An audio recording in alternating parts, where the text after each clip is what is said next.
Welcome to Raj news. నేను అమూల్య. ఇక details చూసినట్లయితే కేంద్ర ప్రాయోజిత పథకాల నిధుల విడుదలకు ఒక నిర్దిష్ట విధానాన్ని పాటించడం లేదు. రాష్ట్రాలకు న్యాయం జరగాలంటే ఆ నిధులను జనాభా నిష్పత్తి ప్రకారం దామాషా పద్ధతిలో విడుదల చేయాలని ఉప ముఖ్యమంత్రి ఆర్థిక శాఖ మంత్రి మల్లు భట్టి విక్రమార్క కేంద్ర ప్రభుత్వాన్ని కోరారు. భారత మండపంలో కేంద్ర ఆర్థిక మంత్రి నిర్మలా సీతారామన్ నేతృత్వంలో జరిగిన కేంద్ర బడ్జెట్ సన్నద్ధత సమావేశంలో ఆ తర్వాత జీఎస్టీ మండలి సమావేశంలో ఆయన పాల్గొన్నారు. తెలంగాణ తరపున డిమాండ్లను వినిపించారు.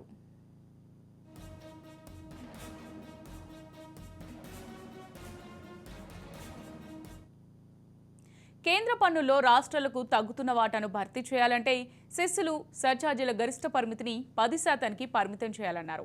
రాష్ట్రాలు ఏటా అనుమతి ఇచ్చే నికర రుణం పరిమితి వివరాలను బడ్జెట్కు ముందే స్పష్టంగా తెలియజేయాలన్నారు. దానివల్ల రాష్ట్రాలు బడ్జెట్ను ఖచ్చితంగా రూపొందించుకోవడానికి వీలవుతుందని భట్టి తెలిపారు.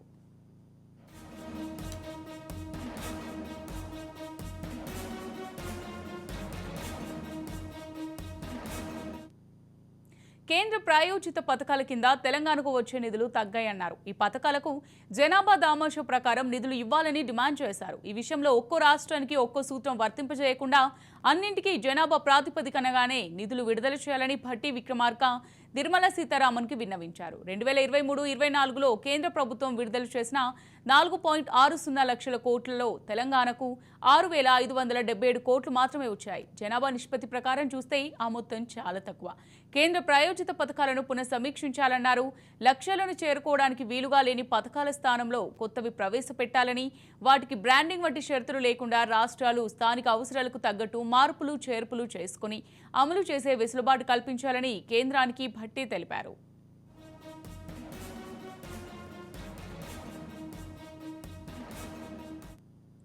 ఇక దేశం నిరుద్యోగ సమస్య ఎదుర్కొంటోందని, నిరుద్యోగులను దృష్టిలో ఉంచుకొని ఉద్యోగ అవకాశాలు కల్పించే నైపుణ్యాభివృద్ధి కేంద్రాలు పరిశ్రమలు ఏర్పాటు చేయాలి.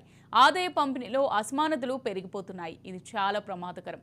కాబట్టి ఆదాయాన్ని న్యాయబద్ధంగా పంపిణీ చేసి సమ్మిళిత అభివృద్ధికి దోహదం చేసేలా బడ్జెట్లో చర్యలు తీసుకోవాలని కోరారు.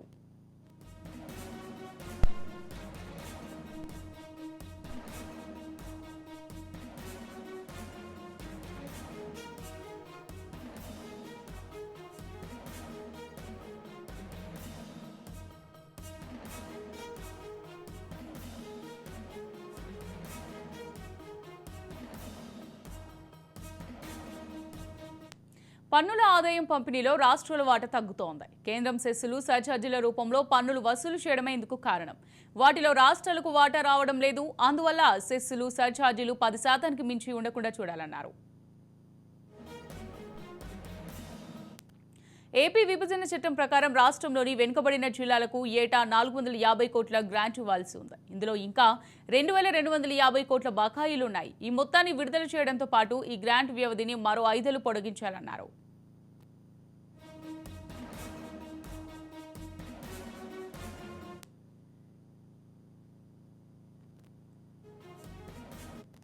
రాష్ట్రం ఏర్పడిన మొదటి సంవత్సరంలో తెలంగాణకు రావాల్సిన 491 కోట్ల కేంద్ర ప్రాయోజిత నిధులను కేంద్ర ఆర్థిక శాఖ ఆంధ్రప్రదేశ్కు విడుదల చేసింది. ఆ మొత్తాన్ని తిరిగి తెలంగాణకు ఇప్పించాలన్నారు. రైట్ గా ఇదే అంశానికి సంబంధించి మరింత సమాచారం మా ప్రతినిధి విక్రాంత్ అందిస్తారు. విక్రాంత్. నిన్న ఇటు కేంద్రంలో జరిగినటువంటి కేంద్ర ప్రభుత్వం ఆధ్వర్యంలో జరిగినటువంటి 53వ జీఎస్టీ కౌన్సిల్ సమావేశానికి కూడా మన రాష్ట్రం నుంచి తెలంగాణ ఉప ముఖ్యమంత్రి ఆర్థిక మంత్రిగా ఉన్నటువంటి భట్టి విక్రమార్క కూడా హాజరయ్యారు. అదేవిధంగా ప్రధానంగా కూడా 4 అంశాలపైన కూడా ఈ సమావేశంలో లేవనెత్తాడు. ఒకటి, ప్రభుత్వ పాఠశాలల నిర్మాణంపై కూడా జీఎస్టీ మినహాయింపాలని కోరాడు.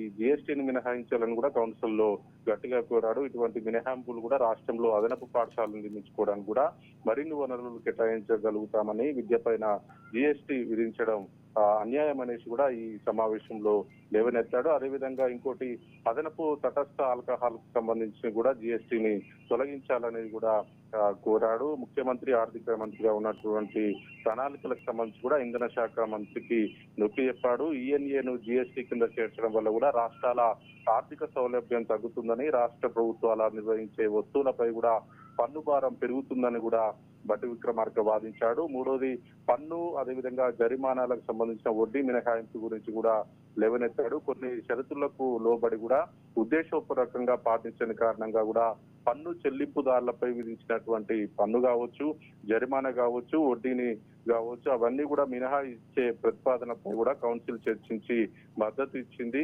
అవగాహన లోపం కారణంగా కూడా జరిమానా విధించబడిన ఆ పన్ను చెల్లింపుదారులకు కూడా ఉపశమనం కల్పించడం కూడా ఈ చర్య యొక్క లక్ష్యం కూడా తెలుస్తా ఉంది. మరోవైపు ఆ రేట్ రేషనలైజేషన్ కమిటీకి సంబంధించి కూడా ఒక నివేదిక ఇచ్చింది. ఆర్థిక ప్రణాళిక మరియు ఇంధన శాఖ మంత్రికి కూడా రేట్ల హేతుబద్ధీకరణపై కూడా కమిటీ ద్వారా నివేదికను త్వరగా సమర్పించాలనే అభ్యర్థనకు కూడా ఇటు భక్తి కూడా మద్దతు ఇచ్చాడు. నివేదిక కూడా జిఎస్టీ రేటు స్ట్రక్చర్ ను కూడా మరింత సరళీకృతం చేసి సులువుగా పాటించే విధంగా కూడా ఉండాలనేది భట్టి విక్రమార్క సూచించినట్టు తెలుస్తా ఉంది. రేట్ల హేతుబద్ధీకరణపై కూడా చర్చించాలని కూడా యూనియట్ బడ్జెట్ సెషన్ తర్వాత కూడా ఆగస్టు లేదంటే సెప్టెంబర్ లో కూడా 2024లో కూడా తాత్కాలికంగా సమావేశం అవుతున్న నేపథ్యంలో కూడా ప్రధానంగా ఈ సూచనలన్నీ కూడా తీసుకొచ్చాడు. కేంద్ర ప్రాయోజిత పథకాల్లో కూడా కొంత వెసులుబాటు కల్పించాలని, ఆయా రాష్ట్రాల అవసరాలకు అనుగుణంగా కూడా నిధులు ఉపయోగించుకునే అవకాశం కూడా రాష్ట్ర ప్రభుత్వాలకు వదిలేయాలని కూడా కేంద్రాన్ని విజ్ఞప్తి చేశాడు. అదేవిధంగా స్కిల్ డెవలప్మెంట్ సెంటర్ ఏర్పాటు కూడా బడ్జెట్ రాష్ట్రానికి కేటాయించాలని, సమాజంలో అసమానతలు తగ్గించేందుకు కూడా ఈ సమ్మిళిత అభివృద్ధి చేయాలని కూడా ఈ సెస్ సర్ఛార్జీలు పన్నులు కూడా 10% మించకుండా చేయాలనేది ప్రతిపాదన తీసుకొచ్చాడు. దానివల్ల 10% కంటే అధికంగా ఉంటే ఎక్కువ నష్టం వచ్చే అవకాశం ఉంది ఇటు కేంద్ర ప్రభుత్వం కానీ రాష్ట్ర ప్రభుత్వం కానీ.